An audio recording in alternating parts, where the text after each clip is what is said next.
Hello everyone, how are you all? I do hope that you all learners are doing very well. मैं आपके अपने channel the master Nehra sir में एक और class लेकर के आपके सामने हाजिर हुआ हूँ। आज की क्लास में हम इंडियन ग्रामर का अपने टेंसेस से पहले एक और बेसिक क्लास करेंगे। आज की क्लास बहुत ही ज़्यादा इम्पोर्टेंट होने वाली है। मैं टेंस क्या होता है बड़े ही यूनिक वे से करवाऊँगा, जैसा कि आज तक आपने ना किसी बुक में पढ़ा होगा, ना किसी वीडियो में देखा होगा, ना किसी टीचर ने ऐसा करवाया होगा। बिल्कुल यूनिक वे से करेंगे हम, और ऐसे इस तरीके से हम करेंगे कि आप टेंसेस कभी भूल नहीं पाओगे। तो हम बिना टाइम वेस्ट किए आज की क्लास शुरू करते हैं। इससे पहले कि मैं क्लास स्टार्ट करूं, आप सभी से मेरी रिक्वेस्ट है, इस चैनल को अगर आपने किसी भी वजह से सब्सक्राइब नहीं किया तो प्लीज़ सब्सक्राइब करें, क्योंकि रेगुलर और डेली इंटरेस्टिंग वीडियोज़ रहेगी। अभी हम इंडियन पॉलिटी, इंडियन इकोनॉमी, जो सिविल सर्विसेज के साथ साथ बहुत सारे या सभी एग्जामिनेशन में बहुत यूज़फुल है, और लैंग्वेज पे हम वर्क कर रहे हैं। तो आप सब्सक्राइब करें, वीडियो को लाइक करें और जितना हो सके शेयर कीजिए, क्योंकि मेरे लिए वो मोटिवेटिंग रहेगा और भी ज़्यादा बेहतरीन कंटेंट और क्वालिटी वाली क्लास मैं आप सभी के सामने लेकर के आता रहूँगा। आज हम स्टार्ट करते हैं बिना टाइम वेस्ट किए कि टेंस क्या है। टेंस अगर हम बोलें तो क्या है? Time of an action. Time of an action कि किसी भी कार्य का क्या हम एक टाइम ले लेते हैं, उसको टेंस बोलते हैं। अब यूनिक इसके अंदर क्या देखिएगा, मैं बड़े ही यूनिक वे से करवाऊँगा। टाइम अगर हम बात करें, इस डेफिनेशन को प्रूव करते हैं। टाइम अपना कितने तरह का होता है? प्रेजेंट, पास्ट और फ्यूचर, यही तो टाइम होता है। यानी टेंस के अंदर ये तीनों तरह का टाइम हमने ले लिया। उसके बाद एक्शन देखिए क्या है। एक्शन की अगर मैं बात करूं तो मेरा एक्शन क्या होगा? एक्शन तो तभी करूंगा मैं जब मैं क्रियाशील रहूंगा, यानी वर्ब मेरी क्रिया होगी। अब क्रिया को अगर हम डिवाइड करने चलें तो 4 टाइप्स में हम डिवाइड करेंगे। देखिएगा, बहुत ही इंटरेस्टिंग वे से रहेगा, आपको बिल्कुल भी प्रॉब्लम लाइफ में नहीं होगी। देखिए, इसको मैं रूट वर्ब का नाम भी दे देता हूँ, जैसा कि दिया भी जाता है, या मैं प्रेजेंट फॉर्म का नाम दे देता हूँ। प्रेजेंट फॉर्म कह लीजिए, टेंस कह लीजिए, कई बार बुक्स में ये टेंस भी मिल जाता है। यहाँ पर मैं पास्ट टेंस ही लूँगा, या पास्ट फॉर्म आप ले लीजिए। यहाँ पर पास्ट पार्टिसिपल होगा, पास्ट पार्टिसिपल होगा। आप मीनिंग पे मत जाइएगा कि इनके मीनिंग क्या है, आप सिर्फ समझिएगा। ये अपना प्रेजेंट पार्टिसिपल होगा। तो हम वर्ब के बारे में बात कर रहे हैं, और हम कितने पार्ट्स के बारे में बात कर चुके हैं? हम 4 पार्ट्स के बारे में बात कर चुके हैं। यानी अगर मैं बोलूं तो मेरा V1 यानी वर्ब की फर्स्ट फॉर्म ये है। अगर V2 के बारे में बात करूं तो वो मेरी ये है, यानी ये पास्ट टेंस वाली वर्ब है। V3 मेरी ये है और V4 मेरी ये है। अब ज़रा देखिएगा कैसे है। अब हम इसमें टेंसेस को कैटेगराइज कर लेते हैं। ज़रा देखिएगा, टाइम हमने प्रेजेंट, पास्ट और फ्यूचर लिया, और इस तरह से हमने 4 टाइप्स ऑफ वर्ब्स भी ले लिया, जो मैंने आपको बताया एक्शन के तौर पर। अभी इनको इसमें कैसे हम डिवाइड करें, इंपॉर्टेंट पॉइंट, नोट डाउन करते रहिए, अपने नोट्स बनाते रहिए। अगर आपने पहले की 2 इंग्लिश ग्रामर की क्लासेस नहीं देखी हैं तो मैंने लिंक डिस्क्रिप्शन में दे रखा है, वहाँ से आप वॉच कीजिए। और फेसबुक पेज या ग्रुप से भी आप जुड़िएगा, उसका भी लिंक डिस्क्रिप्शन में अवेलेबल है। देखिए, रूट वर्ब या प्रेजेंट फॉर्म की अगर हम बात करें तो इसके अंदर कौन से टेंस आएंगे? इसके अंदर टेंस आएगा प्रेजेंट या फिर फ्यूचर। प्रेजेंट या फिर फ्यूचर, सिंपल और इंडेफिनिट, सिंपल और इंडेफिनिट, सिंपल और इंडेफिनिट। या तो हम उसको सिंपल बोल देते हैं या उसको हम इंडेफिनिट बोल देते हैं। तो आप बस यहीं से क्लियर रखिएगा, एक्शन मेरा वर्ब है, रूट वर्ब यानी प्रेजेंट फॉर्म, यानी present indefinite, future indefinite, present simple या फिर फ्यूचर सिंपल कह लीजिए, उसके अंदर हम V2 का ही यूज करेंगे। कौन सी फॉर्म का यूज करेंगे? केवल V2 का यूज करेंगे। पास्ट टेंस में देखिएगा क्या यूज होता है। पास्ट टेंस में हम V2 का यूज करते हैं। सिर्फ एक टेंस मेरे पास बचा, वो है पास्ट इंडेफिनिट। कौन सा टेंस बचा? Past indefinite tense.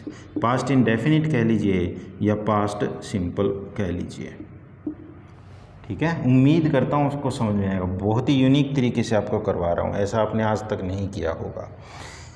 उसके बाद देखिए पास्ट पार्टिसिपल के बारे में अगर हम बात करें, पास्ट पार्टिसिपल में V3 आता है। यहाँ हम सारे परफेक्ट टेंस ले लेते हैं, यानी सबसे पहले मैं लिख लेता हूँ प्रेजेंट, उसके बाद लिख लेता हूँ पास्ट, उसके बाद लिख लेता हूँ फ्यूचर। और कौन से टेंस होंगे? ये परफेक्ट होंगे, यानी परफेक्ट टेंस की हम बात कर रहे हैं, समझ पा रहे होंगे। उसके बाद हम बात करते हैं प्रेजेंट पार्टिसिपल, जिसके अंदर हम V4 का यूज़ करते हैं। इसके अंदर भी हम तीनों टेंस लेंगे, प्रेजेंट, उसके बाद में पास्ट, उसके बाद में फ्यूचर, और इसके साथ साथ हम लेंगे परफेक्ट कॉन्टिन्यूअस, परफेक्ट कॉन्टिन्यूअस। और इसके साथ साथ हम सारे कॉन्टिन्यूअस टेंस भी ले लेंगे, कॉन्टिन्यूअस टेंस, ठीक है। आप ज़रा समझिएगा, अगर मैं वैसे कैटेगरी करूं तो फर्स्ट जो रूट वर्ब है उसके अंदर 2 टेंस है, और जो लास्ट वर्ब है उसके अंदर 2 टेंस है, और जो पास्ट टेंस के या सेकंड फॉर्म है उसके अंदर सिर्फ 1 टेंस है। पास्ट पार्टिसिपल में हमारे 3 टेंस है। क्लियर? तो यहाँ पर भी जैसे अगर हम देखें तो ये 3 टेंस हो गए प्लस 3 ये हो गए, यानी टोटल 6 टेंसेज हमारे यहाँ पर है। अलग अलग बता देता हूँ आपके समझ के लिए। जैसे प्रेजेंट इंडेफिनिट, फ्यूचर इंडेफिनिट के अंदर हम V1 का यूज़ करते हैं, आप समझ लीजिए। पास्ट इंडेफिनिट के अंदर हम V2 का यूज़ करते हैं। अब प्रेजेंट परफेक्ट, पास्ट परफेक्ट और फ्यूचर परफेक्ट के अंदर हम V3 का यूज़ करते हैं। और जो लास्ट में रह गया प्रेजेंट पार्टिसिपल यानी V4 वो वर्ब होती है जिसके अंदर हम ING लगाते हैं।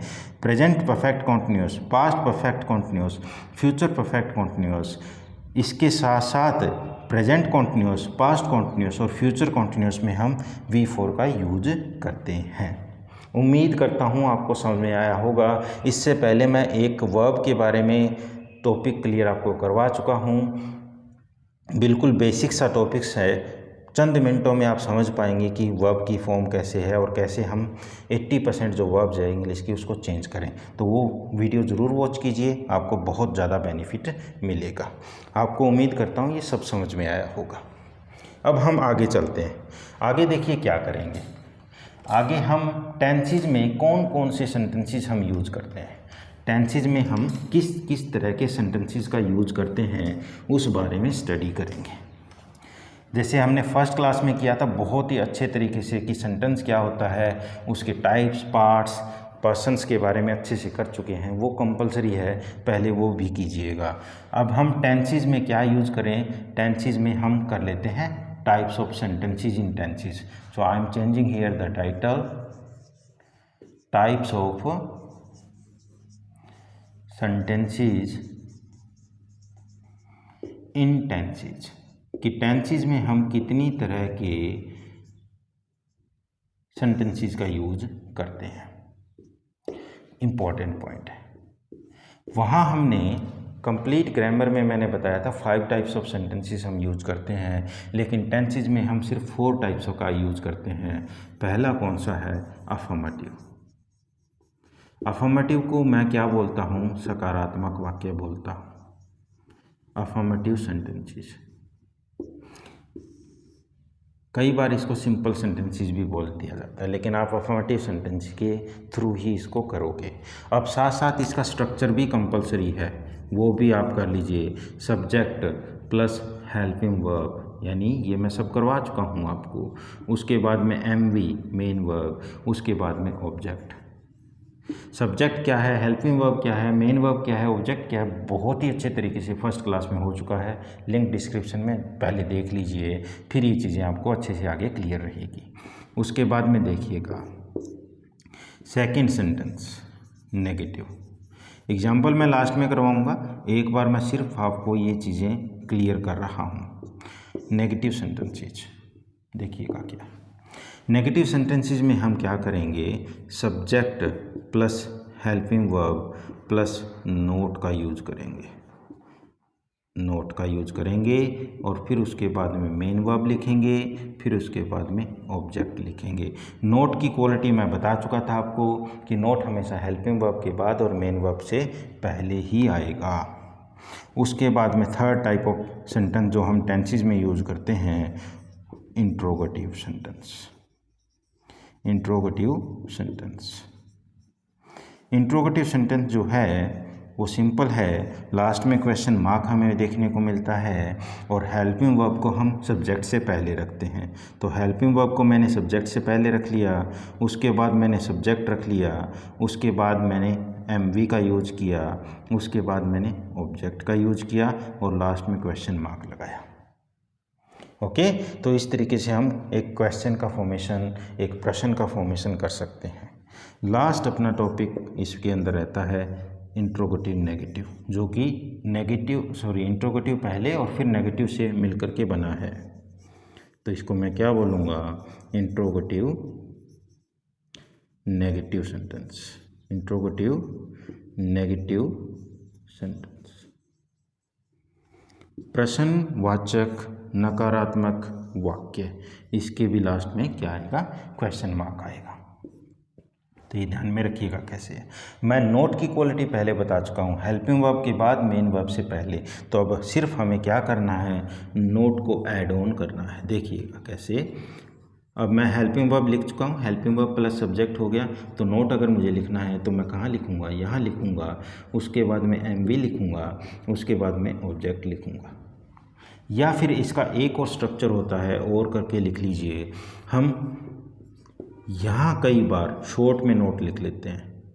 ठीक है, मैं एग्जांपल से अभी क्लियर करूँगा, एक बार लिख लीजिए, फिर सब्जेक्ट और फिर एमवी और फिर हम ऑब्जेक्ट का यूज करते हैं। अभी इनके मैं एग्जांपल आप सभी के सामने क्लियर कर देता हूँ ताकि आपको बेहतर समझ में आए। कोई भी एक एग्जांपल लेते हैं, जैसे मैंने कहा, आपने बोला आई हैव वॉच्ड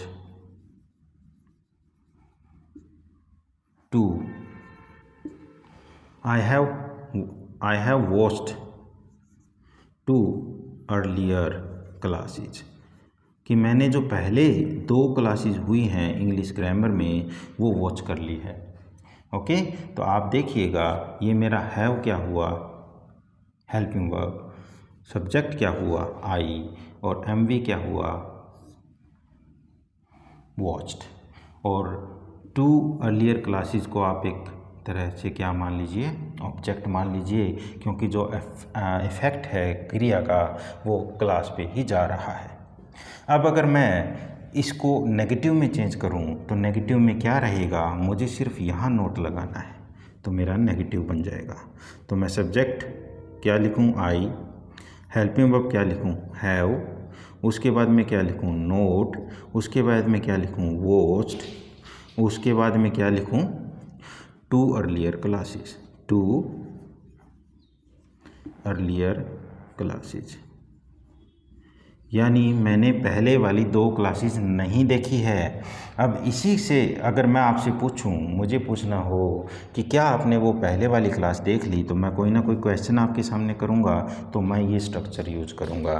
तो क्या बोलूँगा मैं आपको, हैव मैंने पहले लगाया क्योंकि हेल्पिंग वर्ब पहले है। उसके बाद में मैं आपसे क्वेश्चन अगर कर रहा हूँ या मैं खुद से भी कर रहा हूँ, हैव आई वॉच्ड या हैव यू वॉच्ड।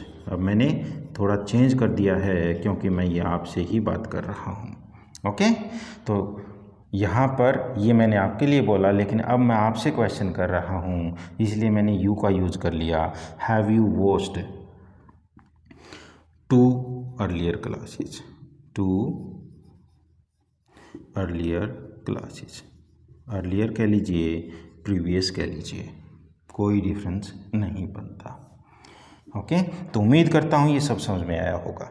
अगर नेगेटिव के साथ साथ हम नोट भी लगाएं, नेगेटिव के साथ जब हम नोट लगाते हैं तो इसका मीनिंग क्या हुआ, जब हमारा प्रश्न ही यहाँ क्लियर हो गया तो हमें नोट लगाने की ज़रूरत क्या पड़ी। एक इम्पोर्टेंट फैक्ट है जो मैं आपको बता दूँ, नोट लगाने की ज़रूरत इसलिए पड़ी क्योंकि अगर हम उस चीज़ को इम्फेटिकली बोलें, इम्फेटिकली का मीनिंग हो गया जोर दे करके, प्रभाव दे करके, स्ट्रेस दे करके अगर बोलें तो हम क्या बोलेंगे, हम बोलेंगे हैव यू नोट वॉच्ड, कि वो कंपलसरी चीज़ें हैं जो आपको करनी चाहिए, लेकिन क्या आपने नहीं देखा अर्लियर 2 क्लासेज। तो ये उम्मीद करता हूँ आपको समझ में आया होगा। इसी को मैं इस स्ट्रक्चर में अगर लिखना चाहूँ तो क्या रहेगा, हैव के साथ मैं इस तरीके से नोट शॉर्ट में लिखूँगा, haven't you watched 2 earlier classes.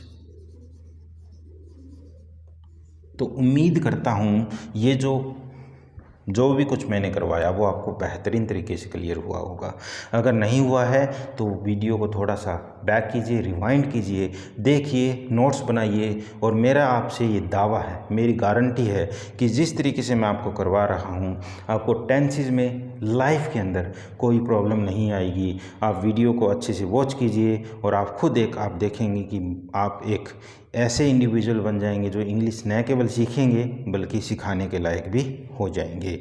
तो आज के वीडियो में मैं बस इतना ही करवा रहा हूँ। आने वाली क्लासेस में हम टेंसेस को फॉर्मली करने वाले हैं, बहुत अच्छे से करने वाले हैं। सबसे पहले मैं आपको बड़े ही यूनिक तरीके से प्रेजेंट इंडेफिनिट और पास्ट इंडेफिनिट एक साथ करवाऊँगा, क्योंकि ये दो ऐसे यूनिक टेंसेस है जिसको अगर हम कर लेते हैं तो हमें टेंसेस की नब्ज पकड़ में आ जाती है, उसकी नव कंट्रोल में हमारे आ जाती है।